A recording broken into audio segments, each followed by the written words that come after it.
అయితే వాల్ నేనైతే దోశలకైతే పిండి నానబోసుకున్నానండి. నార్మల్గా అయితే నాకు ఉప్పుడు బియ్యం ఉంటేనే దోశలు తినబుద్ధి అవుతుంది, లేదంటే అస్సలు తినబుద్ధి కాదు.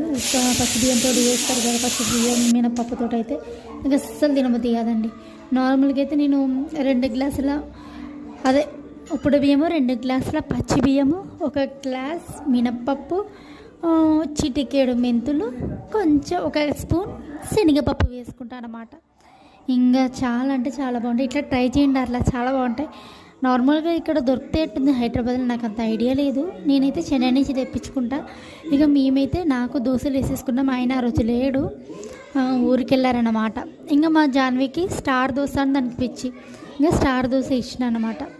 ఇక నేనైతే టమాటా చట్నీ, మా ఇంట్లో టమాటా చట్నీ ఎక్కువ ప్రిఫర్ చేస్తామన్నమాట. ఇంకా టమాటా చట్నీ అయితే వేసుకుంటున్నానండి. మీలో ఎంతమందికి టమాటా చట్నీ అంటే ఇష్టమో కింద కమెంట్ చేయండి. తాలింపు